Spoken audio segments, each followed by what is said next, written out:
Hello everyone, this is doctor Abdal. Welcome to my YouTube channel learn with doctor Abdal. So आज का हमारा topic है conditional probability. So conditional probability क्या होती है? इसमें इस तरह से होता है कि अगर आपके पास दो इवेंट हैं ए और बी, और आप ए इवेंट की प्रोबेबिलिटी निकालना चाहते हो, लेकिन आपको ये बताया जा रहा है कि ए इवेंट से पहले ना बी इवेंट ऑलरेडी हो चुका है। मतलब जब आप कोई से भी एक इवेंट परफॉर्म कर रहे हो, इवेंट ए परफॉर्म कर रहे हो आप, तो उससे पहले पास्ट में इवेंट बी ऑलरेडी हो चुका है, या आपको ये गिवन है, या फिर इसको ऐसे समझ लो कि आपको गिवन है कि ये ऑलरेडी हो चुका है और आपको अब ए की प्रोबेबिलिटी निकालनी है। तो उसको हम कैसे लिखते हैं? ए गिवन बी करके लिखते हैं। तो ए गिवन बी का मतलब क्या होता है? ये कंडीशनल प्रोबेबिलिटी बता रहा है। मतलब कि आप ए की प्रोबेबिलिटी निकाल रहे हो और बी इवेंट ऑलरेडी हो चुका है। ठीक है, तो यहाँ जैसे कि यहाँ लिखा है, conditional probability is the probability of an event occurring based on the knowledge that another event has already occurred. तो ये ऑलरेडी अकर्ड हो चुका है बी इवेंट, और आप इसकी प्रोबेबिलिटी निकाल रहे हो ए की। ठीक है, अगर ज़रूरी नहीं है इसमें ऐसे हो।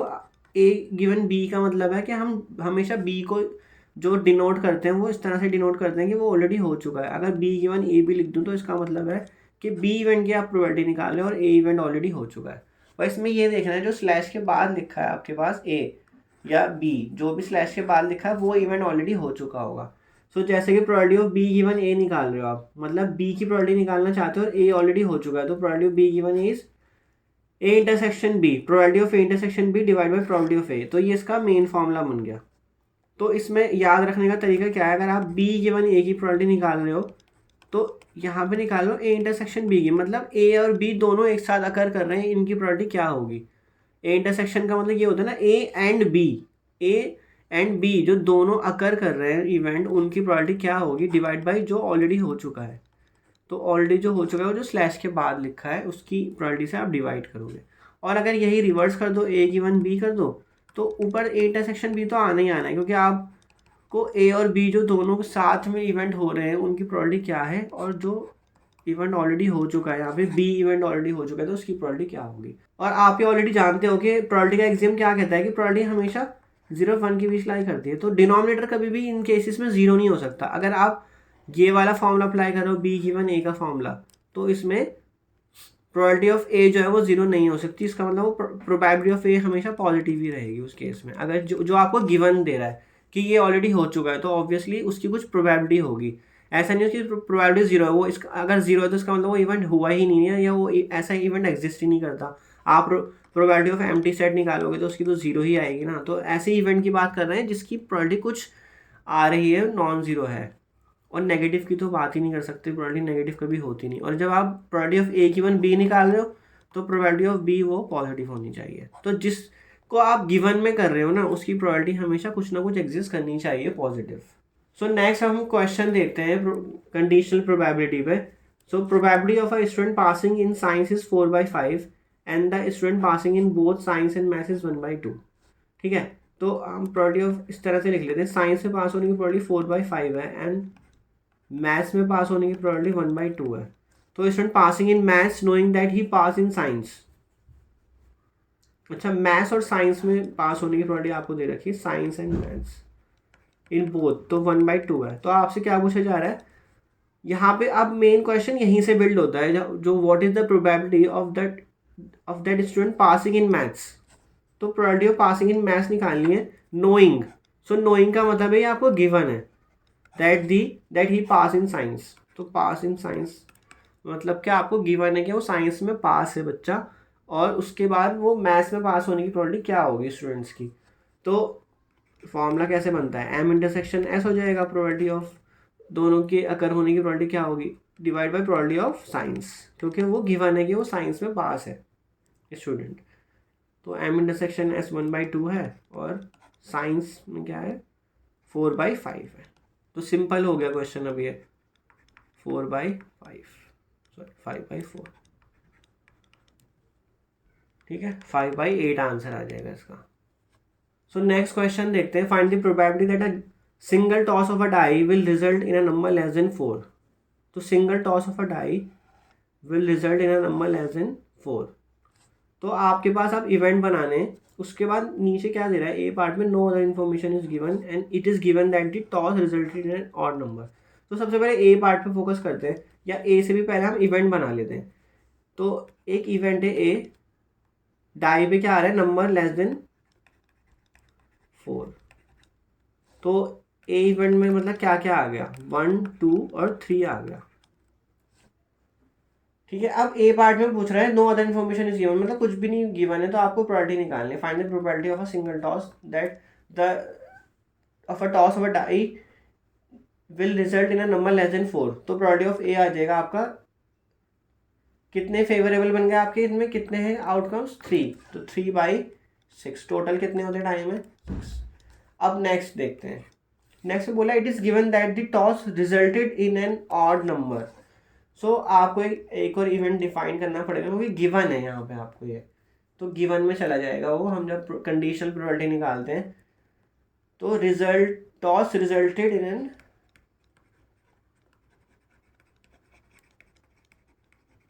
Odd number. तो क्या क्या हो सकता है इसमें ऑड नंबर में, 1 3 एंड 5। अब आपको कंडीशनल प्रोबेबिलिटी निकालनी है ए गिवन बी। सो ए गिवन बी का मतलब है कि आपको निकालना है कि जब आप डाई को टॉस करोगे तो उसकी प्रोबेबिलिटी क्या होगी कि नंबर लेस देन 4 आए, और आपको ये पहले से बताया जा रहा है कि जो उस पर नंबर आ रहा है वो 1 3 5 ही आएगा, वो गिवन है उस पर, मतलब कि जो टॉस उछालने के जो आपके कॉइन डाई उछालने के बाद जो आपका नंबर आ रहा है वो 1 3 5 ही आ रहा है, आपको गिवन है आपको। तो इसका फॉर्मूला क्या बनता है, probability of A intersection B बनता है, divide by probability of B. अब probability of A intersection B निकालने के लिए आप क्या करो, आपके पास ए और इवेंट दोनों क्लियरली लिखे हुए हैं, तो ए इंटरसेक्शन बी कर लो। ए आपका ये दे रखा है और बी आपका ये दे रखा है, तो इनका इंटरसेक्शन क्या आएगा, 1 2 3, तो 1 एंड 3 आ जाएगा बस। अब प्रोबेबिलिटी ऑफ बी आपको पता होनी चाहिए क्या होगी, अगर बी में कितने हैं 1 2 3 3 आउटकम्स है, तो प्रोबेबिलिटी ऑफ बी भी अलग से निकाल लेते हैं हम, है ना। प्रोबेबिलिटी ऑफ बी आ जाएगी 3 फेवरेबल है डिवाइड बाई 6, तो 1/2 तो ये आ गई। और probability of A intersection B भी आप अलग से निकाल लो, क्योंकि आपने इंटरसेक्शन बी ऊपर निकाला हुआ है 1 3, तो फेवरेबल कितने हो गए 2, क्योंकि उसके अंदर 2 आउटकम्स है, डिवाइड बाई टोटल कितने 6, तो 1/3। तो बस आप फॉर्मूला पुट कर दो। अब प्रोबेबिलिटी ऑफ इंटरसेक्शन बी क्या है 1/3, और प्रोबेबिलिटी ऑफ बी क्या है 1/2, तो ये हो गया आपका 2/3। So I hope this is clear. जैसे जैसे गिवन है चीज़ें हमें, हम वैसे वैसे उसको बिल्ड कर रहे हैं। बी हमें बाद में हमने डिफाइन करा, जब बी पार्ट में पूछा गया हमने कैपिटल बी जो हमने डिफाइन करा कि toss resulted in an odd number है, तो हमने उसको लिखा और फिर हमने एक ही प्रोबेबिलिटी निकाली है कि बी इवेंट ऑलरेडी हो चुका है। तो नेक्स्ट क्वेश्चन देखते हैं फिर। सो नेक्स्ट क्वेश्चन है 10 cards numbered 1 to 10 are placed in a box, so mixed up thoroughly and then one card is drawn randomly, so it is known that the number on the drawn card is more than 3, so what is the probability that it is an even number। so आपको probability किसकी पूछी जा रही है, probability that it is an even number. तो आपके पास card कहाँ से कहाँ तक है, कार्ड है आपके पास 1 से लेके 10, उन पे नंबर लिखा है। ए डिफाइन करते हैं सबसे पहले, तो इवेंट ए क्या है, इवेंट आपके पास probability that it is an even number. तो इवन नंबर में आपके पास क्या क्या चले जाएंगे, 2 4 6 8 10, और एक बी इवेंट डिफाइन कर लेते हैं, ठीक है ना, ये इवन नंबर है। अब गिवन क्या है, it is known that the number on the card is more than 3। सो इसको हमने बी इवेंट को क्या दिखाया, number on the card is more than 3। तो क्या क्या नंबर आएंगे इस पे, 4 5 6 7 8 9 और 10 नंबर आएगा, ठीक है ना। आप कंफ्यूज मत होना, ये डाई नहीं है, ये सिर्फ कार्ड से नंबर लिखे गए 1 to 10, या फिर ये ड्रम आपके डेक ऑफ कार्ड्स नहीं है। तो अब आपने कंडीशनल प्रोबेबिलिटी का फॉर्मूला अप्लाई करना है। आपको दिया प्रोबेबिलिटी किसकी पूछी जा रही है, इवन नंबर आने की, तो इवन नंबर हमने ए से डिफाइन करा है, और गिवन क्या है कि वो नंबर ग्रेटर देन 3 आएगा, तो वो आपका गिवन में चला गया, आपको गिवन है। तो बस probability of A intersection B divide by probability of B, ये फॉर्मूला लग जाएगा इस पर। तो ए इंटरसेक्शन बी निकालो सबसे पहले आप। आपके पास ए इवेंट भी क्लियर है। ए क्या है आपके पास 2 4 6 8 10। तो ए इंटरसेक्शन बी में क्या क्या जाएगा, 2 नहीं आएगा, बाकी सब आ जाएगा जो ए के अंदर है। 4 6 8 10 आ जाएगा जब आप ए और बी में कॉमन चीज़ें देखोगे तो। ठीक है, तो probability of A intersection B क्या बन जाएगी, टोटल फेवरेबल कितने हैं उसमें, फेवरेबल है 4 आउटकम्स है इसमें 1 2 3 4, तो 4/10 बन जाएगा। अब आपके पास है बी इवेंट। बी इवेंट में कितने हैं फेवरेबल, 1 2 3 4 5 6 7 है। तो प्रोबेबिलिटी ऑफ बी क्या बनेगी, क्योंकि 7 फेवरेबल हो गए, डिवाइड बाई 10। तो अब आप फॉर्मूले में पुट कर दो ए गिवन बी का जो फॉर्मूला है। तो प्रोबेबिलिटी ऑफ इंटरसेक्शन भी कितनी आ रही है 4/10, और प्रोबेबिलिटी ऑफ बी कितना आ रहा है 7/10। ठीक, तो इसकी प्रोबेबिलिटी आ गई आपकी 4/7। तो I hope this is clear. आप अगर प्रॉपरली मेंशन अच्छे से करके लिखोगे चीज़ों को, इवेंट क्या है, आपको किस इवेंट की प्रोबेबिलिटी पूछी जा रही है और किस इवेंट को बताया जा रहा है कि वो ऑलरेडी गिवन है, तो आपको उसी तरह से उसका फॉर्मूला कंस्ट्रक्ट कर लेना। अगर आपने दोनों चीज़ों को ऊपर नीचे कर दिया, फॉर एग्जाम्पल बी गिवन ए कर देते, तो फिर कुछ और ही केस बन जाता है, उसकी प्रोबेबिलिटी शायद 7/4 आ जाती। फिर देखना एक बार, तो आपने अच्छे से क्लियरली देखना है उसको कि आपको प्रोबेबिलिटी किसकी पूछी जा रही है और गिवन क्या है। सो एक लास्ट क्वेश्चन और देखते हैं। So in a school there are 1000 students.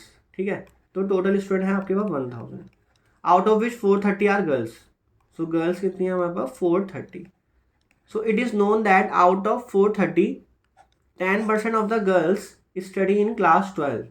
So class 12 में जो गर्ल्स स्टडी करती हैं वो कितनी है, जो गर्ल्स हैं टोटल उनका 10% है वो, ये लिखा है ना। It is known that out of 430, तो 430 में से 12th में कितनी गर्ल्स पढ़ती हैं 10%, तो हो गया 43। अब क्या क्या देखते हैं, प्रोबेबिलिटी पूछी जा रही है। What is the probability that the student chosen randomly studies in class 12, और गिवन क्या है, तो ए क्या डिफाइन करा है आपने, स्टूडेंट स्टडी इन क्लास 12, ये आपसे प्रोबेबिलिटी पूछी जा रही है। और गिवन क्या है, it is given that the chosen student is a girl. So हमने उसको इवेंट में कन्वर्ट कर लिया कि इवेंट में हमारा बी जो है वो गिवन क्या है, उसको हमने उसको लिख लिया, स्टूडेंट इज अ गर्ल। ठीक है, अब आप यहाँ पे देखो प्रोबेबिलिटी ऑफ ए, जो आपने ए डिफाइन करा है उसमें क्या है, स्टूडेंट स्टडी इन क्लास 12। तो स्टूडेंट स्टडी इन क्लास 12 में तो गर्ल्स एंड बॉयज़ दोनों ही होंगे ना, हमें तो दोनों का निकालना है। उस एंड भी नहीं आएगा, और आना चाहिए वैसे तो हम मतलब दोनों का पूछ रहे हैं, तो इसमें कंफ्यूज नहीं होने चाहिए आप कि आपसे प्रोबेबिलिटी किसकी पूछी जा रही है। आपसे ए की नहीं पूछी जा रही, वैसे तो आपसे पूछी किसकी जा रही है कि probability of A given B क्या होगी। ये है कि जो आपने एक रैंडमली स्टूडेंट चूज करा है वो क्लास 12 में स्टडी कर रहा है, और गिवन आपको ये दे रखा है कि जो आपने रैंडमली चूज करा है ना वो एक गर्ल है। मतलब आपने 1000 में से एक स्टूडेंट चूज करा, ठीक है, एक स्टूडेंट है वो क्लास 12 में पढ़ता है, आपको ये बताना है इसकी प्रोबेबिलिटी क्या होगी। बट आपको ये बता दिया गया है कि जो गिवन क्या है कि वो गर्ल है, या आपको बता दिया गया है कि वो एक गर्ल स्टूडेंट है। बट आपसे पूछा जा रहा था कि जो आपने हाथ में मतलब जो आपने चूज करा है स्टूडेंट वो एक्चुअल में एक क्लास 12 में पढ़ रहा है, उसकी प्रोबेबिलिटी बताओ क्या होगी। तो आपका फॉर्मूला क्या बनेगा, A intersection B, probability of A intersection B divided by probability of B. अब ए इंटरसेक्शन बी कैसे निकालोगे आप, ए क्या डिफाइन करा आपने, स्टडी इन क्लास 12, तो क्लास 12 में कितने, नहीं, ए इंटरसेक्शन बी मतलब जो क्लास 12 में भी पढ़ रहे हैं और एंड वो एक गर्ल भी है। ठीक है, तो कैसे करोगे इसको, क्लास 12 में भी हो और गर्ल भी हो, तो आपके पास गर्ल का डेटा आपको ऑलरेडी गिवन है जो क्लास 12 में है और गर्ल भी है, तो आपको इसमें अलग अलग दोनों को सॉल्व करने की भी ज़रूरत नहीं पड़ेगी, क्योंकि जो 12 में भी है और जो गर्ल भी है वो आपको डेटा यहाँ पे ऑलरेडी गिवन है 43। कैसे, वो क्या हमने टोटल गर्ल बताई गई थी कि 430 गर्ल्स हैं स्कूल में, और 12th क्लास में, और जो गर्ल हैं वो कितनी है, 430 का 10%, तो वो हो गया 43। तो आपको ए इंटरसेक्शन बी कितना आया, 43। तो probability of A intersection B क्या बनेगा, ठीक है ना। ये क्लियर होना चाहिए कि आपको 43 जो है ना वो क्वेश्चन में ऊपर दे दिया गया था, जब आपको यहाँ पे लैंग्वेज में दिया गया था, it is known that out of 430 10 student of the girls study in class 12। और जो आप ए इंटरसेक्शन बी निकाल रहे हो, ए का मतलब है जो क्लास 12 में हो, और बी का मतलब है जो स्टूडेंट है वो एक गर्ल है। तो ए इंटरसेक्शन बी में आएंगी कौन सी गर्ल्स आएंगी, जो क्लास 12 और एक गर्ल होगी। अगर आप बी को इंडिविजुअली देखो तो गर्ल वो पूरे स्कूल में से कोई सी भी हो सकती थी 1000 में से, लेकिन जब ए इंटरसेक्शन बी कर दिया तो ए इंटरसेक्शन बी करने पे वो वही गर्ल्स रहेंगी जो क्लास 12th में है, ठीक है। तो वो 43 है। तो probability of A intersection B कितना बनेगा, फेवरेबल है आपका 43, मतलब probability of A intersection B अगर मैं अलग से लिखना चाहूँ, फेवरेबल 43 और टोटल कितनी है 1000।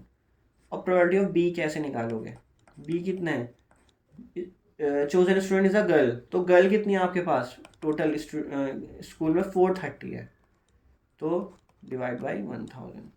आपके पास डेटा क्लियरली कंस्ट्रक्ट हो गया है। 43 डिवाइड बाई 1000 तो आ गया प्रोबेबिलिटी ऑफ इंटरसेक्शन बी, और प्रोबेबिलिटी ऑफ बी क्या आएगा यहाँ पे 430 डिवाइड बाई 1000, तो 43 डिवाइड बाई 430 आ गया। तो ये आपकी प्रोबेबिलिटी बन गई 0.1 बनी गई।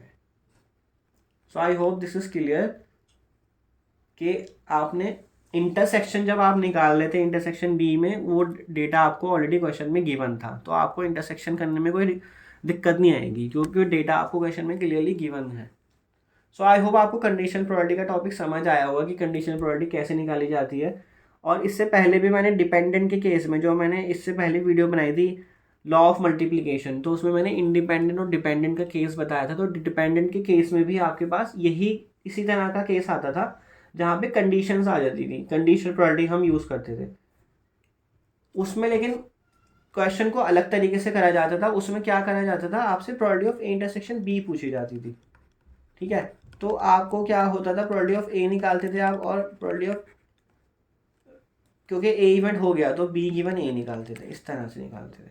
या फिर probability of A intersection B में आप ऐसे भी कर सकते हो, प्रोबेबिलिटी ऑफ बी इंटू, मतलब जो इवेंट पहले हो गया उसको पहले कर लिया, और जो फिर बाद में पूछा जा रहा है तो उसको फिर बाद में कर लिया, इस तरह से बनता था।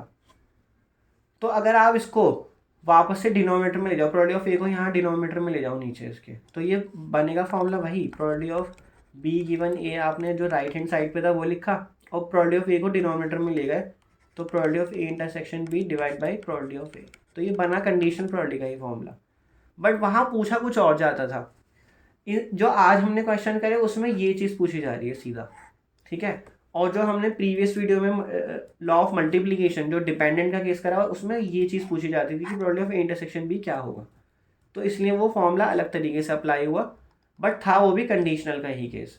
अब यहाँ पे अगर मैं इसको डिनोमिनेटर में ले जाऊँ तो क्या बन जाएगा formula, probability of A intersection B divide by probability of B, और राइट हैंड साइड पे ए गिवन बी। तो फॉर्मूले आपके दोनों वही बन रहे हैं। अगर आप देखो प्रोबेबिलिटी ऑफ बी गिवन ए का फॉर्मूला जो मैंने आपको दिया था अभी स्टार्टिंग में, probability of A given B का फॉर्मूला।